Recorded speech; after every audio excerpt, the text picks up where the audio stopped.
வணக்கம் ஃப்ரெண்ட்ஸ். நம்ம டெலகிராம் சேனலில் என்ன வீடியோ போடலாம் அப்படின்னு நம்ம கேட்டிருந்தோம். யூனிட் 5 வந்து கேட்டிருந்தீங்க. ஆக்சுவலாக யூனிட் 5ல் அட்டாமிக் அண்ட் நியூக்ளியர் ஃபிசிக்ஸ் இருக்குது இந்த டாப்பிக்கில். இன்றைக்கி நம்ம இந்த வீடியோவில் வந்து போர் ஆட்டம் மாடல் பற்றி நம்ம பார்க்கலாம். இந்த போர் ஆட்டம் மாடல் வந்து ரொம்ப ரொம்ப முக்கியமான ஒன்று ஃப்ரெண்ட்ஸ். ஆக்சுவலாக வந்து இந்த போர் ஆட்டம் மாடலில் வந்து நம்ம டெரிவேஷன் நிறைய இருக்கிற மாதிரி இருக்கும். அந்த டெரிவேஷன் நமக்கு தேவையில்லை. நம்ம பல இடம் சொன்ன மாதிரி தான் எக்ஸாமுக்கு வந்து நீங்கள் ரீட் பண்ணுறீங்க அப்படின்னா அது வந்து எல்லா கான்செப்டையும் நீங்கள் படிச்சுக்கோங்க. எக்ஸாமுக்கு வந்து எது இம்பார்ட்டனோ அதை மட்டும் நம்ம வந்து தெரிஞ்சுக்கிட்டால் போதுமானது. சரியா? இன்றைக்கி இந்த போர் ஆட்டம் மாடலோட பாஸ்டுலேட்ஸ் என்ன, அப்புறம் வந்து அதோட ரேடியஸ், எனர்ஜி, அப்புறம் ஹைட்ரஜன் ஸ்பெக்ட்ரா, அதோட ரிசல்ட்ஸ், அப்போ இதை பற்றி நம்ம இந்த வீடியோவில் பார்க்கலாம். ரைட்டா? சரி, மறக்காம நம்ம டெலகிராம் சேனலில் ஜாயின் பண்ணிக்கோங்க. ரைட்டா? பாருங்கள், ஃபஸ்ட்டு போர் atom model.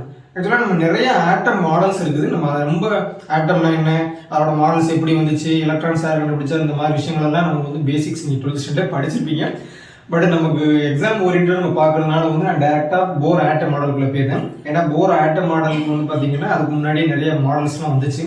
J Thomson, Rutherford, இந்த மாதிரி நிறைய ஆட்டம் மாடல்ஸ்லாம் இருக்குது. இப்போ அதுக்கு இவருக்கு முன்னாடி, அதாவது போர் ஆட்டம் மாடலுக்கு முன்னாடி வந்து பார்த்தீங்கன்னா ரூதர்ஃபோர்ட் ஆட்டம் மாடல் இருந்துச்சு. அவர் தான் வந்து பார்த்தீங்கன்னா நம்ம அந்த நியூக்ளியஸ் அப்படிங்கிற ஒரு டேர்மே வந்து ஃபைண்ட் அவுட் பண்ணியிருப்பாரு. நியூக்ளியஸ் வந்து பாசிட்டிவ் சார்ஜ், அதை சுற்றி வந்து எலக்ட்ரான்ஸ் வந்து ரிவால்வ் ஆகி வருது அப்படிங்கிறத நம்ம சொல்லியிருப்பாங்க. ரைட்டா? இப்போ அப்போ இந்த போர் ஆட்டம் மாடலில் இவர் என்ன சொல்றாரு பார்த்தீங்கன்னா, ரெண்டு பாஸ்டுலேட்ஸ் வந்து, அதாவது அந்த ரூதர்ஃபோர்ட் ஆட்டம் மாடலில் இருக்கக்கூடிய அந்த ஃப்ளாஸ், அதாவது குறைகளை வந்து இவர் வந்து ஓவர் கம் பண்ணுறதுக்காண்டி ரெண்டு பாஸ்டுலேட்ஸை சொல்றாரு. என்னன்னு பார்த்தீங்க அப்படின்னா 1 and 2 இருக்குது. அப்போ ஃபர்ஸ்ட் பாஸ்டுலேட்ஸ் வந்து பார்த்தீங்க அப்படின்னா, the electron can revolve around the nucleus only in those allowed or permissible orbits for which the angular momentum of electron is an integral multiple of h cross, that is L is equal to n h cross. அப்ப L அப்படிங்கிறது பார்த்தீங்கன்னா angular momentum, that is mvr, where n அப்படிங்கிறது principal quantum number. These orbits are called orbits. Orbits called orbits அப்படிங்க, அல்லது this path is called orbits. Here the revolving electron in the orbits not radiate energy. First ஏன் வந்து நம்ம இவ்வளோ பெரிய பாசிட்டிவ்ஸை எழுதி போட்டு சொல்லணும் அப்படின்னு நம்ம வார்த்தையிலே சொல்லிடலாமே அப்படின்னு நினச்சிக்கலாம். பட் எந்த ஒரு விஷயம்னாலும் ஃபிசிக்ஸில் வந்து சயின்டிஸ்ட் என்ன ப்ரப்போஸ் பண்ணுறாங்களோ அதை வந்து நம்ம மாற்றுறதுக்கு நமக்கு ரைட்ஸ் கிடையாது. அவர் தப்பாகவே சொல்லியிருந்தாலும் அவங்க சொன்னது ஸ்டேட்மெண்ட்டை வந்து நம்ம மாற்ற முடியாது. ஸோ அதனால் வந்து அப்படி நம்ம எழுதிட்டு வர வழியில் இது வந்து முருகேசன் புக்கில் அப்படியே இருக்குது. அதனால் நான் இப்படி எழுதிட்டேன். அப்போ ஃபஸ்ட்டு பாஸ்டுலேட்ஸில் என்ன சொல்ல வராரு அப்படின்னு பார்த்தீங்கன்னா, நியூக்ளியஸ் வந்து சென்டரில் இருக்குது. அப்போ அந்த நியூக்ளியஸ் பாசிட்டிவ் சார்ஜ் ஒன்று. அப்போ அதை சுற்றி எலக்ட்ரான்ஸ் வந்து சர்க்குலர் ஆர்பிட்டில் சுற்றி வருது அப்படிங்கிறத சொல்கிறாரு. அப்போ சர்க்குலர் ஆர்பிட்டை சுற்றி வருது வந்து பார்த்தீங்க அப்படின்னா இட் ஹேஸ் சம் ரேடியஸ் வந்து கான்ஸ்டன்ட் இருக்கும். சர்க்குலர் அப்படின்னா என்ன மீனிங் அப்படின்னா, சென்டர்ல இருந்து அவுட்டர்மோஸ்ட் அந்த கர்வேச்சர் இருக்கு அப்படின்னா அந்த கர்வேச்சர் எப்படி இருக்கும், கான்ஸ்டன்டா இருக்கும். தட் இஸ் கால்டு டிஸ்டன்ஸ் வந்து ரேடியஸ். அப்போ இந்த சென்டர் பாயிண்ட் இருந்து அந்த கர்வேச்சர் நீங்கள் அந்த சர்க்குலர் பாத்தில் நீங்கள் எங்கே போட்டாலுமே ரேடியஸ் வந்து கான்ஸ்டன்டா இருக்கும். ஸோ அப்போ அந்த ஆர்பிட், அந்த பேரே வந்து எப்படி வச்சுக்கோங்க, அந்த பாத்துக்கு பேர் வந்து ஆர்பிட்ஸ் அப்படின்னு வச்சிருக்காங்க. அப்போ அந்த ஆர்பிட்ஸ் வந்து பார்த்தீங்க அப்படின்னா ஸ்டேஷனரியா இருக்கும். அப்போ அந்த ஸ்டேஷனரி பாத்தில் அந்த ஆர்பிட்ஸ் வந்து எலக்ட்ரான் சுற்றி வருது அப்படின்னா அது விருப்பப்பட்ட பாத்தில் போய் நம்ம சுத்த முடியாது. எனக்கு இந்த பாத்து பிடிக்கல அப்படின்ட்டு நம்ம மாற்ற முடியாது. ஸோ அதுக்குன்னு அலௌடோடு இருக்கக்கூடிய அலோவ் பண்ணிப்பாங்க பார்த்தீங்கன்னா, அதான் பார்த்தீங்கன்னா தோஸ் அலௌடட் ஆர் பெர்மிசபிள். எதில் அலோவ் பண்ணிக்கோமோ அந்த ஆர்பிட்டில் மட்டும் தான் எலக்ட்ரான் சுற்றி வர முடியும் அப்படிங்கிறத சொல்ல வர்றாரு. அப்போ நமக்கு ஆல்ரெடி தெரியும், லீனியராக போகிறோம்னா that is momentum, linear momentum அப்படின்னு சொல்லுவோம். இப்போ சர்க்குலர் பாத்தில் சுற்றி வரதுனால electron has a momentum, that is called angular momentum. அப்போ ஆங்குலர் மொமெண்டத்துக்கு ஃபார்முலா வந்து பார்த்தீங்கன்னா mvr. m அப்படிங்கிறது mass of the electron, v velocity, case of velocity, r அப்படிங்கிறது வந்து பார்த்தீங்கன்னா ரேடியஸ். அப்போ ரேடியஸ் வந்து கான்ஸ்டன்ட் ஆகும். அப்போ இந்த ஆங்குலர் மொமெண்டம் வந்து எதுக்கு ஈக்குவலாக இருக்குது அப்படின்னு பார்த்தீங்கன்னா, that is the integral multiples of h cross. இந்த இன்டெக்ரல் மல்டிபிள்ஸ்ங்கிறது என்ன மீன் பண்ணுது அப்படின்னு கேட்டீங்க அப்படின்னா, இந்த n அப்படிங்கிறது பிரின்சிபல் குவாண்டம் நம்பர். இந்த principal quantum number exist only starting from 1 2 3 4 அப்படியே இருக்கும். அப்போ L is equal to n h/2π அல்லது n h cross அப்படிங்கிறதா முக்கியமான ஒன்று. ஸோ உண்மையில வந்து பார்த்தீங்க அப்படின்னா இது கேட்கறதுக்கு சான்சஸ் நிறையவே இருக்குது. அதனால வந்து பார்த்துக்கணும், ரொம்ப ரொம்ப முக்கியமான ஒன்று. அப்போ இது வந்து ரவுண்ட் வட்ட பாதையில் நம்ம சுற்றி வருது, அதாவது ரவுண்ட் சர்க்குலர் ஆர்பிட்டை சுற்றி வரும்போது வந்து பார்த்தீங்கன்னா எனர்ஜியை வந்து ரிலீஸ் பண்ணாது அப்படிங்கிறது ஒரு கண்டிஷன். அப்போ எனர்ஜியை ரிலீஸ் பண்ணணும் அப்படின்னா எப்போ ரிலீஸ் பண்ணணும், அதுதான் வந்து பார்த்தீங்கன்னா செகண்ட் பாயிண்ட்ல சொல்லியிருப்பாரு. அப்போ பாருங்க, அண்ட் ஆட்டம் ரேடியேட்ஸ் எனர்ஜி. அப்போ அந்த ஆட்டம் வந்து எப்போ எனர்ஜி வந்து வெளியிடும் அப்படின்னு பார்த்தீங்கன்னா, ஆட்டம் radiates energy only when electron means what? Electron jumps from stationary orbit of higher energy to one of lower energy, that is EF minus EI is equal to h. நமக்கு already சொல்லிட்டோம் friends, இந்த orbit நம்ம இந்த போர் atom model அப்படிங்கிறது பார்த்தீங்கன்னா quantum தியரியில involve ஆயிருக்கும். ஹச்னு வந்துட்டுனாலுமே அது வந்து குவாண்டம் தியரி தான். அப்போ வந்து energies are quantized one. Quantized means இந்த டிஸ்கிரீட் எனர்ஜி ஸ்டேட்ஸ். அப்போ வந்து பார்த்தீங்கன்னா நமக்கு வந்து எப்பயுமே வந்து ஹையர் எனர்ஜி ஸ்டேட்ல இருந்து லோயர் எனர்ஜி ஸ்டேட்ஸ்க்கு வந்து எலக்ட்ரான்ஸ் ஜம்ப் ஆகுது அப்படின்னா it emits some energy, energy வெளியிடும். அப்போ அந்த ரேடியேஷன் வந்து பார்த்தீங்கன்னா அந்த எனர்ஜி வந்து எதுக்கு ஈக்குவலாக இருக்க முடியும் எப்படின்னு பார்த்தீங்கன்னா final energy minus initial energy. அப்போ இது என்னது E2 மைனஸ் E1 அப்படின்னு. எப்பயுமே வந்து பார்த்தீங்க அப்படின்னா அதிகமான எனர்ஜிலேருந்து கம்மியான எனர்ஜிக்கு எலக்ட்ரான்ஸ் டிரான்சிட் ஆச்சு அப்படின்னா எனர்ஜி வந்து ரிலீஸ் பண்ணும். கம்மியான எனர்ஜிலேருந்து அதிகமான எனர்ஜிக்கு வந்து மூவ் ஆச்சு மேலாக போச்சு அப்படின்னா எனர்ஜி அப்சார்ப் பண்ணணும் அப்படின்னு அர்த்தம். இதுதான் வந்து பார்த்தீங்கன்னா நமக்கு வந்து லேசர்ல நம்ம படிச்சுப்போம். சரி, இதை வந்து நம்ம பின்னாடி வந்து இதுக்கான ஃபார்மேட்லாம் வந்து நம்ம பின்னாடி போய் டெரைவ் பண்ணி கொண்டு வரலாம். அப்போ செகண்ட் பாயிண்ட் இதுதான், எலக்ட்ரான்ஸ் வந்து அதாவது ஆட்டம் வந்து எப்போ வந்து நமக்கு வந்து எனர்ஜியை ரிலீஸ் பண்ணும் அப்படிங்கிறதுக்கான ஃபார்முலா இதுதான். சரியா? இதுக்கடுத்து வர்றது பூராமே வந்து இம்பார்ட்டன்டான பாயிண்ட்ஸ் தான். சரி, ஃபர்ஸ்ட் பாருங்க இந்த ரேடியஸ். அப்போ நமக்கு வந்து நம்ம என்ன சொல்றோம், இந்த ஆட்டத்தோட ஆட்டம் வந்து பாத்தீங்க அப்படின்னா சென்டர் பாயிண்ட் நியூக்ளியஸ் இருக்குது. அப்போ எலக்ட்ரான்ஸ் வந்து பாத்தீங்க அப்படின்னா நிறைய இருக்கு அப்படின்னா அப்படி ஒன்று ஒன்று அரேஞ்ச் ஆகிட்டே இருக்கும். அதான் வந்து பார்த்தீங்கன்னா சர்க்குலர் ஆர்பிட்ல வந்து பார்த்தீங்கன்னா KLM அப்படின்னு ஷெல்லாம் நம்ம சொல்லிக்கிட்டே வரும். அப்போ வந்து பார்த்தீங்கன்னா அதோட ரேடியஸ் வந்து பார்த்தீங்கன்னா நம்ம மென்ஷன் பண்ணணும். அது மாதிரி வெலாசிட்டியும் நம்ம மென்ஷன் பண்ணணும். அப்போ என்ன வெலாசிட்டி வந்து எலக்ட்ரான்ஸ் மூவ் ஆகுதுன்னு தெரிஞ்சுட்டா தெரியணும். அதுக்கப்புறம் வந்து பார்த்தீங்கன்னா என்ன ரேடியஸ்ல இருக்குது, எந்த ரேடியஸ்ல சுற்றி வருது அப்படிங்கிறத நம்ம தெரிஞ்சுக்கணும். அப்போ அந்த ரேடியஸ் நம்ம ஃபர்ஸ்ட் வந்து டெட்டர்மைன் பண்றோம். அதுதான் பாருங்க, the radius of the nth அப்படிங்கிறது பிரின்சிபல் குவாண்டம் நம்பர் எத்தனை வேணா இருக்கலாம், 1 2 3 அப்படி போய்கிட்டே இருக்கும். சரியா? அப்ப nth permissible orbit for the hydrogen. ஏன் இந்த இடத்துல ஹைட்ரஜன் எடுக்கணும்னா இப்போ வந்து நீ क्वेश्चन வந்து பார்த்தீங்கன்னா ஹைட்ரஜன் அண்ட் ஹைட்ரஜன் லைக் ஆட்டம் அப்படின்னு क्वेश्चन கேட்பாங்க. அப்படின்னா ஹைட்ரஜன் அப்படிங்கிறது பார்த்தீங்க அப்படின்னா ஒரு சிம்பிள் எக்ஸாம்பிள். அது மாதிரி நீங்க வேற என்ன ஆட்டம் வேணாலும் எடுத்துக்கலாம். அப்ப அந்த ஹைட்ரஜன் அப்படிங்கிறது பார்த்தீங்க அப்படின்னா ஒரே ஒரு எலக்ட்ரான்ஸ் தான் இருக்கும், ஒரே ஒரு புரோட்டான் தான் இருக்கும், நியூட்ரான் கிடையாது அப்படின்னு நமக்கு தெரியும். சரி, அப்போ வந்து பார்த்தீங்கன்னா நமக்கு வந்து nth பெர்மிசிபிள் அப்படின்னா எத்தனை 1 2 3 எதுனா போடுங்க. அப்ப Rn R அப்படிங்கிறது பார்த்தீங்கன்னா ரேடியஸ். அப்ப Rn is equal to n squared h squared epsilon naught divided by pi z e squared m. Friends இந்த இதெல்லாம் நமக்கு வந்து ஹைட்ரஜன் ஆட்டம் அப்படின்னு கொடுத்தாங்க. அப்ப ஹைட்ரஜன் ஆட்டத்தோட அட்டாமிக் நம்பர் வந்து பாத்தீங்க அப்படின்னா z is equal to 1. அப்ப வந்து இது z நம்ம கேன்சல் பண்ணிடலாம். அப்ப nth permissible orbit for hydrogen atom அப்படின்னு கேட்டாங்கன்னா இது எழுதிக்கணும், n squared h squared epsilon naught divided by pi e squared m. இதுல வந்து என்னங்கிறது principal quantum number, Planck's constant, permittivity in free space, pi in 3.14, E வந்து charge of the electron, mass of the electron.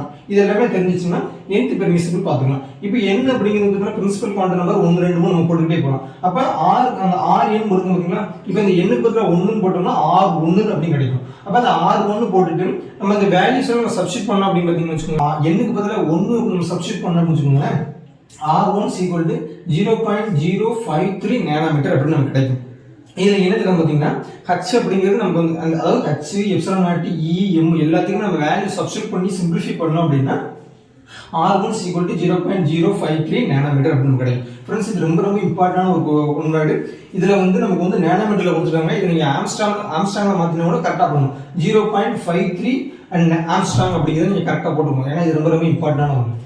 அப்ப இந்த ஈக்குவேஷன்ல இருந்து நம்ம என்ன தெரிஞ்சுக்கலாம் அப்படின்னு பாத்தீங்கன்னா Rn proportional to n square. அப்ப பிரின்சிபல் குவாண்டம் நம்பர் வந்து நமக்கு இன்கிரீஸ் ஆக வந்து பாத்தீங்கன்னா எது இன்கிரீஸ் ஆகும், ரேடியஸ் will be increases. இது பாதாளமா சொல்லிக்கலாம்.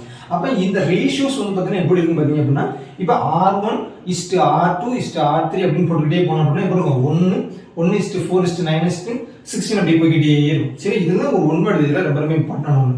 நெக்ஸ்ட் பாருங்க, நமக்கு வந்து फ्रेंड्स இந்த R1 போடுறது பாத்தீங்கன்னா இந்த R1 க்கு பேர் வந்து பாத்தீங்கன்னா போர் ரேடியஸ். சம்டைம்ஸ் வந்து பாத்தீங்கன்னா சில புக்ல வந்து பாத்தீங்கன்னா R0 அப்படி கொடுத்திருப்பாங்க. அதுவும் கரெக்ட் தான். ஆனா ஆக்சுவலா வந்து நாட் போடக்கூடாது. ஏன்னா பிரின்சிபல் குவாண்டம் நம்பர் வந்து 0ல இருக்காது. ஆனா மென்ஷன் பண்ணிருக்காங்க, நோ ப்ராப்ளம். அதெல்லாம் அப்போ வந்து R0னாலும் சரி R1னாலும் சரி போர் ரேடியஸ். அப்ப Rn = n square times of Bohr radius அப்படின்னு எழுதிக்கலாம். அப்ப எக்ஸாம்ல வந்து பாத்தீங்கன்னா 0.053 nanometre into n squared is equal to Rn போடணும். கரெக்ட் தான். யாரும் கரெக்ட்டா சூஸ் பண்ணிக்கணும். சரியா? ரைட். இது வந்து நான் எழுதிருக்கேன். இத பின்னாடி எங்க சொல்லிட்டு வந்து இங்க சொல்றேன். ரைட்டா? இப்போ பாருங்க, இதெல்லாம் வந்து பாத்தீங்க அப்படின்னா போர் ஆட்டம் மாடல்ல இருந்து சில பாசிட்டிவ்ஸை பேஸ் பண்ணி ரேடியஸை கண்டுபிடிச்சாச்சு. இப்போ ரேடியஸ்க்குள்ள ரிலேஷன் நம்ம சொல்லியாச்சு. இப்போ வந்து எனர்ஜி ரொம்ப ரொம்ப இம்பார்ட்டன்ட் ஒன்று. எனர்ஜிக்கான ரிலேஷன் நம்ம பார்க்க போகிறோம் ஆஃப் தி ஹைட்ரஜன் ஆட்டம். அப்போ ஹைட்ரஜன் ஆட்டத்துக்கு வந்து பார்த்தீங்க அப்படின்னா நமக்கு ஆல்ரெடி தெரியும் டோட்டல் எனர்ஜி அப்படிங்கிறது potential energy plus kinetic energy அப்படின்னு நமக்கு தெரியும். அப்போ potential kinetic energy plus potential energy. இப்போ Z2 8π/r அப்படிங்கிறது கைனடிக் எனர்ஜி, இது பொட்டன்ஷியல் எனர்ஜி, ரெண்டையுமே ஆட் பண்ணுறோம். நமக்கு ஆல்ரெடி தெரியும் பொட்டன்ஷியல் எனர்ஜி அப்படிங்கிறது இன்ஃபினிட்டி டிஸ்டன்ஸ்ல இருந்து ஒரு பார்ட்டிகுலர் ஒரு பர்டிகுலர் டிஸ்டன்ஸ்க்கு நம்ம கொண்டு வரதுக்கு என்ன ஒர்க் நம்ம பண்ணியிருக்கோமோ அதுதான் வந்து பார்த்தீங்கன்னா பொட்டன்ஷியல் எனர்ஜி. நமக்கு ஆல்ரெடி தெரியும் potential energy in terms of நெகட்டிவ்ல இருக்கும், ஸோ அதனால வந்து வெளியே இருக்கும். அப்போ இதை நம்ம சிம்பிளிஃபை பண்ணோம்னா ஃபைனல் ஆன்சர் இது. நீங்கள் இதை விட்டுருங்க, இதுதான் ரொம்ப முக்கியமான ஒன்று. ஆனால் ஒன்றில் வந்து பார்த்தீங்கன்னா பொட்டன்ஷியல் எனர்ஜி கேட்டாங்கன்னா இதை நம்ம எழுதுறதுக்கு தெரிஞ்சுக்கணும். பெரும்பாலும் கைனடிக் கேட்க மாட்டான், பொட்டன்ஷியல் தான் கேட்பாங்க. அப்போ ஃபைனல் ஆன்சர் வந்து பார்த்தீங்கன்னா total energy En = -me/4 Z2 8ε02 h². இது ரொம்ப முக்கியமான ஒன்று, இதை நீங்கள் ஞாபகம். இப்போ இதுல இருந்து இன்ஃபரன்ஸ் நம்ம என்ன தெரிஞ்சுக்கலாம் பாருங்க. இதுல என்ன சொல்றோம், Rn proportional to n². அப்ப அதே மாதிரி இதுல En proportional to 1/n². Right, இது ரொம்ப முக்கியமானது. அப்ப En இதுல வந்து M, E, Z இது ஹைட்ரஜன் லைக் ஆட்டம்னு சொல்லிட்டு அப்படின்னா Z = 1 நம்ம சப்ஸ்டிட்யூட் பண்ணிக்கலாம். ரைட்டா, அப்ப இதெல்லாம் நீங்க சப்ஸ்டிட்யூட் பண்ணி சிம்பிளிஃபை பண்ணா நமக்கு கிடைக்கக்கூடிய ஆன்சர் வந்து பாத்தீங்கன்னா En = -13.6 Z². அப்ப Z நம்ம 1 போட்டா அதை விட்டுறலாம். அப்ப -13.6 /n². இதோட யூனிட் வந்து பாத்தீங்கன்னா எலக்ட்ரான் வோல்ட்ல இருக்கு. இப்போ நம்ம எலக்ட்ரான் வோல்ட்ல கேக்குறாங்களா ஜூல்ல கேக்குறாங்க அப்படிங்கறத கவனமா பார்த்து நீங்க ஆன்சர் பண்ணணும். சரியா, ரைட். அப்ப இருந்து என்ன தெரிஞ்சுக்கலாம் பாருங்க, En proportional to 1/n². அப்ப n இன்கிரீஸ் ஆக எது இன்கிரீஸ் ஆகும், எனர்ஜி will be increases. ஓகேவா, ஏன் அப்படின்னு பாத்தீங்கன்னா இதுல வந்து நமக்கு எப்படி இருக்கும், நெகட்டிவ் டேர்ம் இருக்கு. இப்போ வந்து நமக்குள்ள வந்து மைனஸ் இல்லாம இருந்துச்சு அப்படின்னா இது எப்படி இருக்கும், ப்ரொபோஷனலா இருக்குது, சாரி இன்வெர்ஸ்லி ப்ரொபோஷனலா இருக்குது. அப்ப n கூடிச்சுன்னா இங்க குறையும்.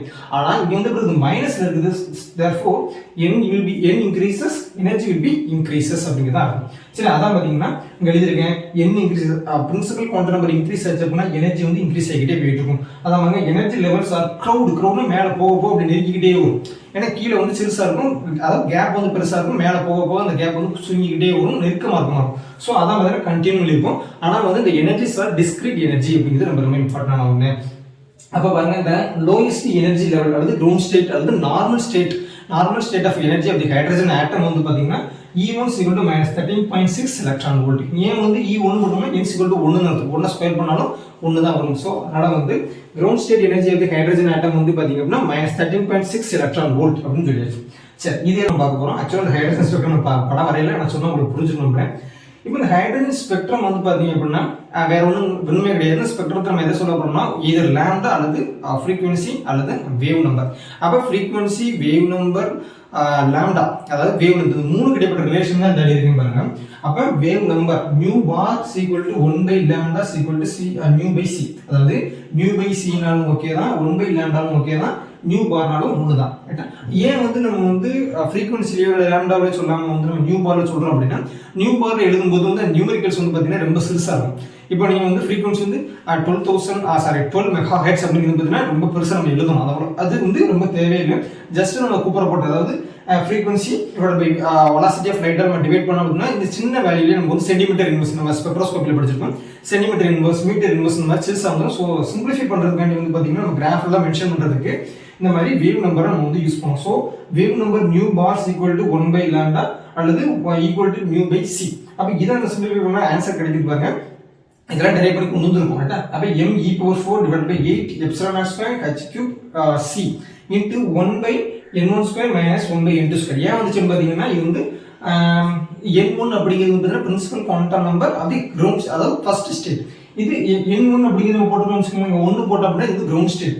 n2 அப்படிங்கிறது ஹையர் லெவல் ஸ்டேட். அந்த n2 வந்து என்ன வேணா இருக்கலாம், அப்படியே மேல போய்கிட்டே இருக்கலாம். சரி, சோ அதனால வந்து பாத்தீங்கன்னா இந்த மாதிரி எழுதிருக்கோம். இது நம்ம ஜெனரலா எப்படி எழுதிக்கலாம், இந்த மாதிரி எழுதிக்கலாம். சரியா, இதை வச்சு தான் வந்து பாத்தீங்கன்னா இந்த சீரிஸ் நம்ம வந்து கொண்டு வருவோம்.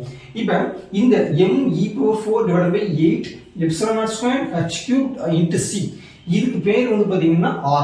அதான் பாத்தீங்கன்னா ரிப்பர் கான்ஸ்டன்ட். இந்த ரிப்பர் கான்ஸ்டன்டோட வேல்யூ வந்து பாத்தீங்கன்னா 1.1 × 10⁻⁷ மீட்டர் இன்வர்ஸ். ஃப்ரெண்ட்ஸ், ஆக்சுவலா வந்து பாத்தீங்கன்னா 1.09 சம்திங் வேல்யூ வரும். அதை ரஃபா எழுதிருக்க வந்து பாத்தீங்கன்னா 1.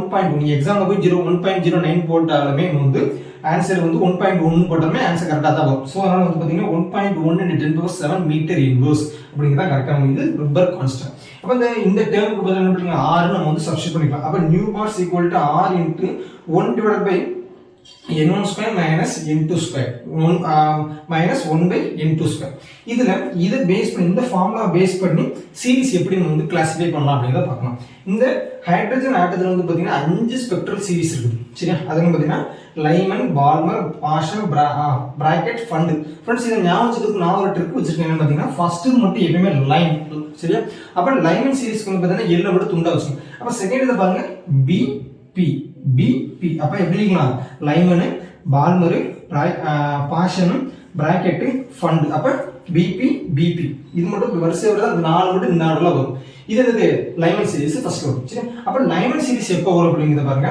இப்போ இந்த n1 இருக்குதுங்களா, இப்போ இந்த n1க்கு பதிலாக 1ம் n2க்கு பதிலாக 2, 3, 4 அப்படின்னு நம்ம எது வேணா வச்சுக்கோங்க. அதாவது என்ன மீனிங் அப்படின்னா மாதிரி எனர்ஜி லெவல்ஸ் இருக்கும். அதாவது n1, n2, n3 இந்த மாதிரி போய்கிட்டே இருக்கும். இப்போ இந்த n1க்கு தான் வரணும் ஆட்டம். அப்போ இங்கிருந்து கூட வரலாம், இங்கிருந்து வரலாம், இங்கிருந்து வரலாம், அப்படி வந்துகிட்டே இருக்கும். எத்தனை வேணா வரலாம். அப்போ எதை நோக்கி இதோட டெஸ்டினேஷன் எது வரைக்கும் தான் இருக்கணும், n1 வரைக்கும் தான் இருக்கணும். அப்போ n2 அந்த ஹையர் எனர்ஜி லெவல் ஸ்டேட் வந்து என்ன வேணா இருக்கணும். ஆனால் n1 வந்து பார்த்தீங்கன்னா கிரவுண்ட் ஸ்டேட்டுக்கு தான் வரணும். அப்படி வந்துச்சு அப்படின்னா அதுக்கு பேர் தான் லைமன் சீரிஸ். அப்போ என்னது, n1 = 1, n2 = 2, 3 எது வேணா இருக்கலாம். அப்போ this is called the Lyman series. இந்த லைமன் சீரிஸ் இப்போ மேலே இருந்து நம்ம ஆல்ரெடி என்ன சொல்லிட்டோம், செகண்ட் பாஸ்னேட்ஸ்னா ஹையர் எனர்ஜி லெவல்ல இருந்து லோயர் எனர்ஜி லெவலுக்கு வந்துச்சு அப்படின்னா எனர்ஜி ரிலீஸ் பண்ணும் அப்படின்னு சொல்லிட்டோம். அப்போ அந்த எனர்ஜி ரிலீஸ் பண்றது வந்து பார்த்தீங்கன்னா என்ன ரீஜன் இருக்கும், எலக்ட்ரோமேக்னெட்டிக் ரேடியேஷன்ல யூவி ரீஜன்ல இருக்கும். சரி, ரைட். இதே மாதிரி வந்து பார்த்தீங்கன்னா இப்போ இங்கே வந்துச்சுன்னா இப்போ இதுக்கு பதிலாக வந்து இங்க இருந்து இதோட அதாவது கிரவுண்ட் ஸ்டேட்டுக்கு வராம n3, n2, n4, n5 இருந்து n2 வரைக்கும் வந்துச்சுக்கோங்களேன். இப்போ n1க்கு பதிலாக 2, n2க்கு பதிலாக 3, 4 அப்படி போட்டோம்னா இந்த சீரீஸ்க்கு பேர் வந்து பார்த்தீங்கன்னா பால்மர் சீரீஸ். சரியா, இதே மாதிரி ஒவ்வொரு சீரீஸ் 3 போட்டோம்னா அதாவது n1 ஸ்டார்டிங் ஃப்ரம் 3ல இருந்துச்சு அப்படின்னா பாஷன் சீரீஸ், n1 வந்து 4ல இருந்துச்சு அப்படின்னா அது வந்து பிராக்கெட் சீரீஸ், n1 வந்து 5ல இருந்துச்சுன்னா அது வந்து ஃபண்ட் சீரீஸ். இதோட தான் அவ்வளோதான். ரைட்டா, சரி. இப்போ இந்த ஒவ்வொரு ஃப்ரெண்ட்ஸ் இது ரொம்ப ரொம்ப முக்கியமான ஒரு உண்மை. என்ன கேட்பாங்க அப்படின்னு பார்த்தீங்கன்னா இந்த சீரீஸ் வந்து என்ன ரீஜன்ல அமையுது. நம்ம ஆல்ரெடி சொல்லிட்டோம், ஃபர்ஸ்ட் லைமன் சீரீஸ் வந்து அல்ட்ரா வயலட் ரீஜன்ல இருக்கும், யூவி ரீஜன் இருக்கும். பால்மர் சீரீஸ் வந்து பார்த்தீங்கன்னா விசிபிள் ரீஜன் இருக்கும். பாஷன் சீரீஸ் வந்து பார்த்தீங்கன்னா ஐஆர் இன்ஃப்ரா ரெட் ரீஜன் இருக்கும். ஆனால் இந்த பிராக்கெட்டும் ஃபண்ட் சீரீஸ் வந்து பார்த்தீங்கன்னா வெரி ஃபேர் ஐஆர்ல இருக்கும். வெரி ஃபேர்னது அந்த ஐஆர் ரீஜன் இருக்கு அப்படின்னா ஓரத்தில் இருக்கும். சரியா, அதே வெரி ஃபேர் ஐஆர்ல இருக்கும். இப்போ இந்த பால்மர் சீரீஸ்ல வந்து பார்த்தீங்க அப்படின்னா நம்ம என்ன சொல்றோம், n1 வந்து 2 ஸ்டார்ட் பண்ணிச்சு. இப்போ n1 = 2, n2 = 3 இருந்துச்சுன்னா அதுக்கு பேர் வந்து H ஆல்பா.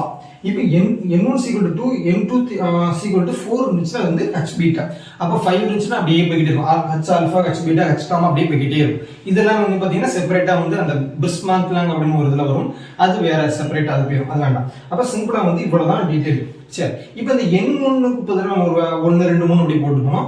n2க்கு பதிலாக அப்படியே 3, 4 அப்படியே போயிட்டு அடுத்த நம்பரை போட்டுக்கணும். இப்போ n2க்கு பதிலாக நம்ம இன்ஃபினிட்டி இந்த போட்டுக்கிட்டீங்கன்னா இஃப் n2 = இன்ஃபினிட்டி நம்ம புட் பண்ணோம்னா என்ன ஆகும் பார்த்தீங்கன்னா இப்போ n2 வந்து இன்ஃபினிட்டினா என்ன மீனிங், 1/0. ரைட்டா, அப்போ இந்த 0 வந்து மேலே போயிடும். அப்போ 0 வயசு இந்த டேம் என்ன ஆகும், கொலாப்ஸ் ஆகும். அப்போ கொலாப்ஸ் ஆகும்போது வந்து ஒரு சிங்கிள் ஒரு வேல்யூ கொடுக்கும். அப்போ அந்த வேல்யூக்கு பதிலாக சீரிஸ் லிமிட் அப்படின்னு சொல்லுவோம்.